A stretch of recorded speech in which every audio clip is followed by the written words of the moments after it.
Hello friends, welcome to the new episode of my channel. আমি মৈনাক আর আপনারা দেখছেন Mainak explain YouTube channel বা Facebook page. তো এই ভিডিওতে আমি কথা বলবো মেগাস্টার সাকিব খানকে নিয়ে। দেখো, সাকিব খানকে নিয়ে হয়তো আমি এমন একটা চ্যানেল যে বিগত 10-12 দিন ধরে কোনো ভিডিও দিইনি, ঠিক আছে। আমি এমন একটা চ্যানেল যে বিগত 10-12 দিন ধরে কোনো ভিডিও দিইনি, বিকজ অফ বাংলাদেশের কোটা আন্দোলন চলছিল, পরিস্থিতিটা এত খারাপ। তারপর বাংলাদেশে ইন্টারনেট ছিল না, প্রত্যেকের মানসিক অবস্থা ভালো ছিল না। দেখো, দিন শেষে আমরা যত একজন কন্টেন্ট ক্রিয়েটার হই না কেন, দিন শেষে কিন্তু আমরা একজন মানুষ, ঠিক আছে। আমরা বুঝি কখন কি সিচুয়েশান হয়। এবং যারা যারা তোমাদের সম্মানিত যারা যারা ইউটিউবার আছে, যারা এপার বাংলা থেকে সাকিব খানকে নিয়ে ভিডিও তৈরি করে, বেশিরভাগ জন আমার সঙ্গে যেটা আলাপ রয়েছে, বেশিরভাগ জনই কিন্তু সাকিব খানকে নিয়ে এই কটা দিন ভিডিও তৈরি করে। তার মধ্যে আমি বেশি করিনি ভিডিও, বলা যেতে পারে। আমি মাঝে প্ল্যান করেছিলাম যে পার ডে হয়তো একটা করে ভিডিও দেবো সাকিব খানকে নিয়ে, কিন্তু তোমরা তো জানি না তোমাদের মানসিক পরিস্থিতিটা কেমন আছে, তোমরা আদতে দেখবে কিনা ভিডিওটা, বাট তোমাদের খারাপ লাগতে পারে কিনা আমার ভিডিওটা এই অবস্থায় পাবলিশ করার জন্য, তাই আমি ভিডিওটা দিইনি। কিন্তু আস্তে আস্তে যেহেতু বাংলাদেশ সেরে উঠছে, বাংলাদেশের অবস্থা অনেকটা ভালো আছে আজকে, মানে আজকের ডেটে দাঁড়িয়ে, সেই জন্য আমার মনে হলো যে এবার থেকে অন্ততপক্ষে সাকিব খানকে নিয়ে ভিডিও করা শুরু করা দরকার। তোমরা বলো তো, যারা যে সমস্ত সাকিবিয়ানকে আমার ভিডিওটা এখন দেখছো কি দেখছো না আমি বলতে পারবো না, যারা দেখছো একটু কমেন্ট করে জানিও তো তোমরা কেমন আছো, আমি জানতে চাইছি। কারণ তোমাদের পরিস্থিতিটা তো মাথায় করে পরের দিনগুলোকে তো আমাকে ভিডিও আনতে হবে না, তাই তোমরা একটু কমেন্ট করে জানিও তো তোমরা সকলে কেমন আছো। আর আমার কথা যদি বলো, আমি কিন্তু ভালো আছি এবং আমি ভিডিও ইন্ডিয়ার অনেক সিনেমাকে নিয়ে আমি ভিডিও তৈরি করছি, কিন্তু সাকিব খানকে নিয়ে মূলত আমি ভিডিও করানো বন্ধ রেখেছিলাম।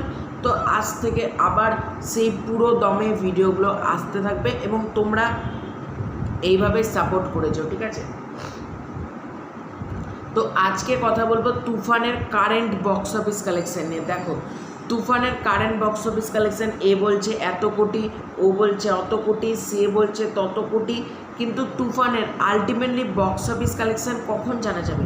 যখন প্রোডাকশান হাউস থেকে জানানো হবে, চরকি, SBF আলফায়ের তরফ থেকে জানানো হবে। কিন্তু আমি প্রোডাকশান হাউসের কাছে অনুরোধ রাখবো যে পরবর্তীকালে যেন OTTতে আসার আগে চরকি, SBF আলফায় যেন একটা বক্স অফিস কালেকশান তারা দিয়ে দেয়, যে ওয়ার্ল্ড ওয়াইড তুফান সিনেমার বক্স অফিস কালেকশান কত। আমি এই ভিডিওতে বলতে পারো একটা প্রেডিকশান করব যে এত বক্স অফিস হয়েছে, এবং বিভিন্ন এটার জন্য আমি থ্যাঙ্কস জানাবো BMR ফেসবুক পেজটাকে, কারণ তারা খুব অথেন্টিক আপডেট দেয় এবং তারা day by day box office update দিতে থাকে। কিন্তু তাদের day by day box office যে 100% কারেক্ট আমি এটা বলবো না, কারণ তাতেও জল মেশানো থাকে এবং তারাও খুব চেষ্টা করে। বাংলাদেশে তো বক্স অফিস কালেকশন থাকে না, তো তারা ইচ্ছে করে না, তবে তাদের দ্বারাও কিন্তু কোনো ভুল হতে পারে। তাই সেই রিলেটেড আমি কোনো ভিডিও কিন্তু আমি কোনো তৈরি করিনি, আর ভবিষ্যতেও আমি সেই নিয়ে কোনো ভিডিও তৈরি করবো যে পার ডে এত কামালো অত কামালো। কারণ আলটিমেটলি এটা বাংলা সিনেমার পার ডে পাই টু পাই বক্স অফিস কালেকশান একমাত্র প্রোডাকশান হাউস আর ডিস্ট্রিবিউশন যারা করছে তারাই জানতে পারে। হল মালিকরাও কিছু কিছু জানতে পারে, তবে মেন জানে কিন্তু প্রোডাকশান হাউস। কোনো ফেসবুক পেজ বা কোনো কিন্তু BMR ফেসবুক পেজকে আমি তথাকথিতভাবে একটা অথেন্টিক পেজ ধরেই এগোতে পারে, এবং সেই হিসেবে যদি আমি হিসাবটা করি, দেখো তুফান সিনেমার মাল্টিপ্লেক্স চেন থেকে কালেকশান হয়েছিল কিন্তু 14 কোটি টাকা, মানে এটা বাংলা সিনেমার ইতিহাসে অনেক বড় রেকর্ড। এবং 14কে তোমরা 4 দিয়ে গুণ করো, 56 কোটি টাকা। এবং তার সঙ্গে আমি ধরলাম বাইরের world wide box office collection, আমি ধরলাম 4 কোটি টাকা, তারও বেশি করেছে। আমি কথার কথা ধরলাম 4 কোটি টাকা তুফানের ওয়ার্ল্ড ওয়াইড, মানে বক্স অফিসে, বাকি তো 4 কোটি টাকা। 56 প্লাস 4 করো 60 করোড় রুপিস, হ্যাঁ ঠিক আছে, মানে 60 কোটি টাকা কিন্তু তুফানের বক্স অফিস কালেকশান আমরা ধরতে পারি। এবং 60 কোটি টাকা দিয়ে কিন্তু তুফান বক্স অফিস কালেকশান করছে, যা বাংলা সিনেমার, আমি আবারও বলবো 2 বাংলার কথাটা কিন্তু বারবার তোমরা কোট করবে, ঠিক আছে। 2 বাংলার প্রত্যেক বাংলা সিনেমার বিগত 20 বছরের সকল বাংলা সিনেমার কালেকশানকে কিন্তু তুফান বিট করে দিয়েছে বলা যেতে পারে। কারণ লাস্ট যদি বড় বক্স অফিস কালেকশান নিয়ে কথা বলো, সেটা হলো প্রজাপতি কত কোটি টাকা, 10 কোটি টাকা কি 12 কোটি টাকা সামথিং, এরকম 10 থেকে 12 কোটি টাকা। অ্যামাজন অভিযান কত কোটি টাকা? 40 কোটি টাকা মতন অ্যামাজন অভিযান কালেকশন করে, ঠিক আছে। এবং বাংলাতে box office collection West Bengal একমাত্র সুপারস্টার দেবী এত বছর ধরে টেনে আসছে, প্রসেনজিৎ চ্যাটার্জি টানছে, এদের দেব আর প্রসেনজিৎ এদের উপরে আমরা বক্স অফিসের নিরিখে আমরা কথাটা বলবো, ঠিক আছে। তো তারা কিন্তু ব্যাপক বক্স অফিস কালেকশান তারা দিয়েছে, কিন্তু সেই সকল বক্স অফিস কালেকশানকে কিন্তু বিট করেছে তুফান, যেটা কিন্তু আমাদের ওয়েস্ট বেঙ্গলের কাছে একটা বড় ব্যাপার, কারণ আমাদের এবার স্টারদের আশা করি চ্যালেঞ্জ থাকবে 60 কোটি টাকা ক্রস করার জন্য, এবং সাকিব খানের পরবর্তী চ্যালেঞ্জ হলো 60 কোটি টাকায় ক্রস করা।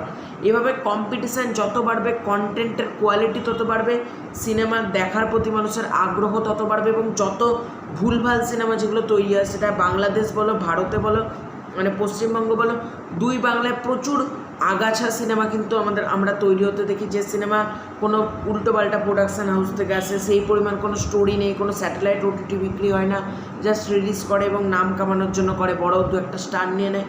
সেই সকল সিনেমাগুলো তৈরি হওয়া কিন্তু বন্ধ হয়ে যাবে, এবং যে সিনেমাগুলো তৈরি হবে সেগুলো বড় বড় সিনেমা তৈরি হবে বাংলাতে, লাইক তুফান, লাইক খাদান, লাইক মির্জা, এই পরিমাণ সিনেমা তৈরি হওয়ার চাহিদা বাড়বে, লাইক দশম অবতার, লাইক রক্তবীজ, লাইক বহুরূপী, লাইক টেক্কা, লাইক বুমেরাং, লাইক চিঙ্গিস, এই টাইপের সিনেমা বানানোর প্রতি মানুষের কিন্তু ঝোঁক আরও বাড়বে, ঠিক আছে। মানে মানুষ দেখতে চাইবে, এবং এক্ষেত্রে আমাদের বাংলা ইন্ডাস্ট্রি গ্রো হবে। এবং হেটার্সদের একটা কথা বলবো, যে তাদের আর কিচ্ছু করার নেই, কারণ Toofan cinema already industry hit হয়ে গেছে, all time blockbuster industry hit হয়ে গিয়েছে, যার রেকর্ড ভাঙা আপাতত কারোর পক্ষে আমার মনে হয় না সম্ভব রয়েছে, যেটা বাংলা সিনেমার জন্য একটা বিভৎস রেকর্ড বলা যেতে পারে, যে 60 কোটি টাকা বক্স অফিস প্রথম কোনো বাংলা সিনেমা করলো, প্রথম কোনো, যেটা তোমরা বিগত কয়েক বছর দেখাও, 2000 সাল থেকে